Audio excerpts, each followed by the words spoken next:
Bonjour Marcel, on se retrouve pour cette nouvelle émission consacrée à l'immigration aux États-Unis et aujourd'hui on va parler d'un visa que vous aimez promouvoir parce que vous faites beaucoup de conférences à travers le monde pour les EB5 et les E2 et justement c'est les E2 sur lesquels on va s'intéresser aujourd'hui. Pourquoi il est aussi populaire ce visa auprès des Français notamment ou en Europe? Alors, nous allons parler aujourd'hui effectivement du visa E2 investisseur. Alors, premièrement, bien sûr, il y a l'euro. Alors, que l'euro qui est très fort, qui donne un avantage aux Européens de venir investir aux États-Unis Mhm. parce qu'ils ont une marge avec le taux de change. C'est aussi un visa qui n'a pas de quota.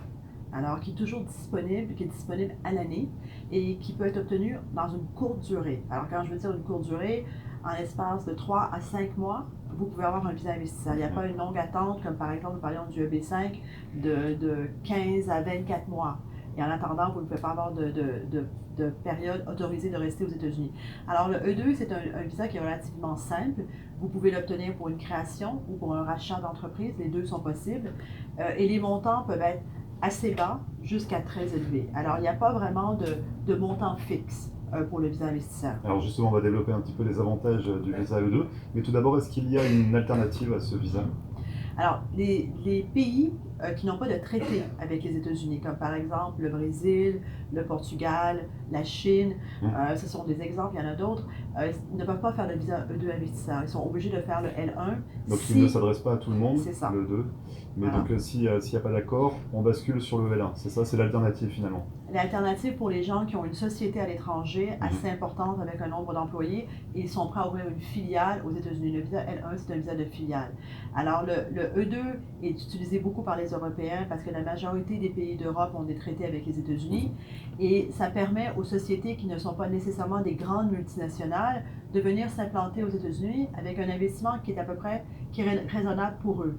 Alors, tandis que le L1, c'est un visa qui est disponible strictement quand les Pour les gens multinationales ou pour les... ont, c'est ça, des sociétés à l'étranger Mhm. pour lesquelles ils ont été managers pendant au moins un an dans les derniers 3 ans et aussi qu'ils ont supervisé des employés.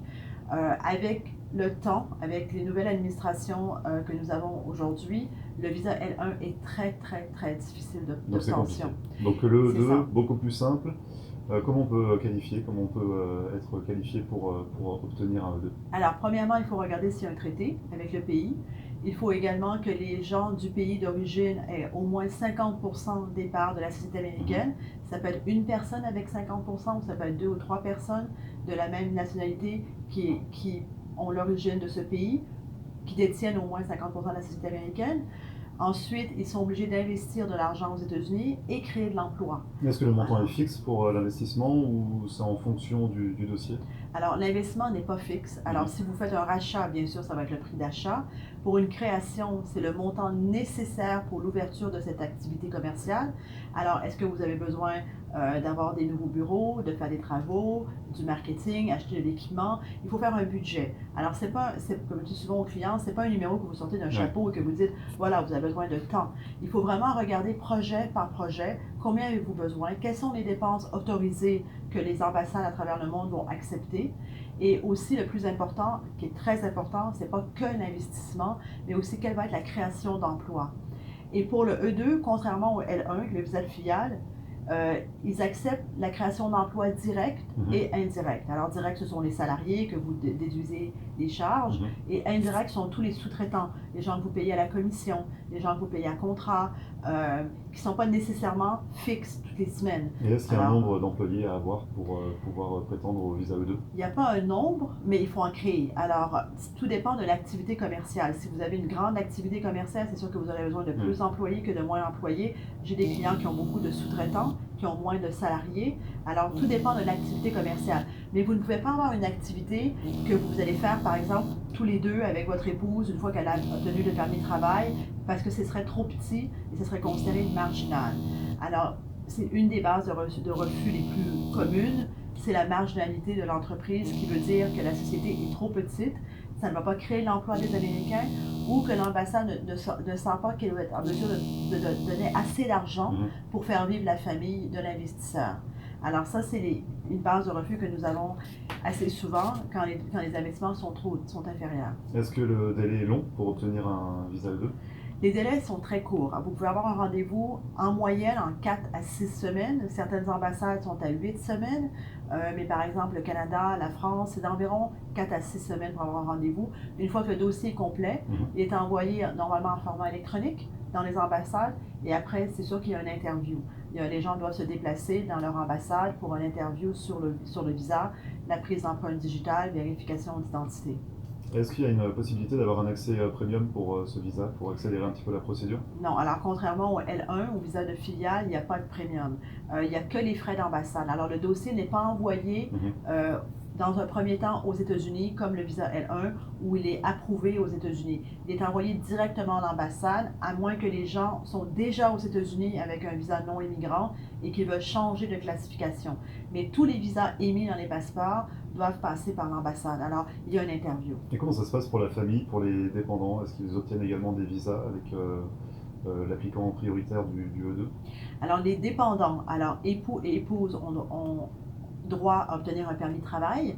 Alors, aujourd'hui, un des changements, les permis de travail sont beaucoup plus longs d'obtention. C'était 90 jours. Normalement, c'est 4-5 mois d'attente. Pour le permis de travail, ça veut dire qu'ils n'ont pas le droit de travailler tant qu'ils n'ont pas leur autorisation de travail. Ça, c'est un des changements qu'il y a eu dans les derniers mois qui est important. Les enfants n'ont pas le droit de travailler. Même, j'ai souvent la question, oui, mais ils ont 16 ans, 17 ans, ils aimeraient faire un petit job l'été, ils n'ont pas le droit de travailler. Ils ont des visas E2 dépendants qui leur permet d'être scolarisés, d'aller à l'école au même tarif de résident. Et ils n'ont pas à payer l'école 4 fois le prix comme un visa étudiant.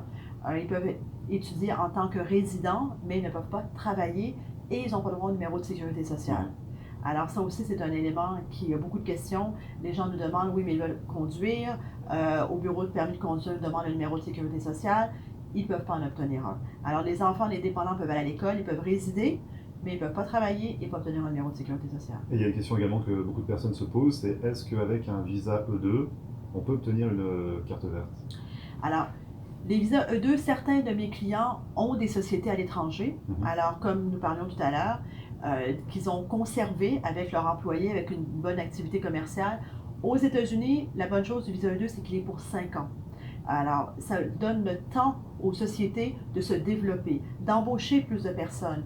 Et quand nous voyons que la société est assez importante en termes d'employés, de revenus, de bénéfices et tout ça, nous regardons si possiblement nous pouvons faire une carte verte basée sur la multinationale pour les gens qui ont gardé leur société à l'étranger.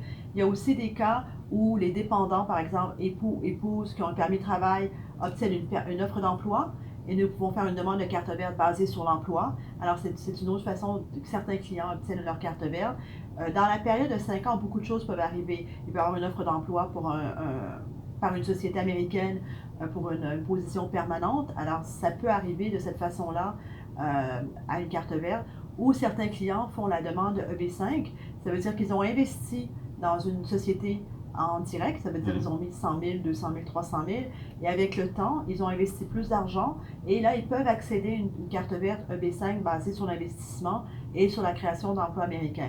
Alors, les gens pensent que le E2 ne vous amènera jamais à la carte verte. C'est pas un mythe, c'est réel, ça existe. C'est un mythe. Alors, est-ce que ça peut arriver? Oui. Comment? Tout dépend, comme je vous disais, une offre d'emploi, peut-être aux dépendants, époux, épouses, le EB5. Il y a quand même une voie, mais vous ne pouvez pas vous auto-sponsoriser pour une carte verte.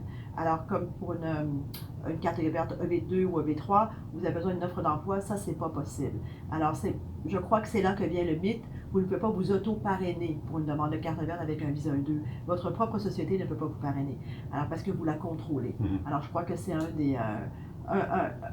un des éléments qu'il y a une confusion avec le visa investisseur. Et justement, pour y voir plus clair et se faire accompagner, comment on peut vous contacter, Maître Marcel Poirier? Alors, le plus rapide, c'est par téléphone au 305-854-4445 ou par email à marcelpoirier@marcelpoirier.com. Et on verra d'autres conférences donc justement consacrées au visa E2. Un petit mot également sur le EB5 parce que vous faites également des conférences groupées avec le EB5.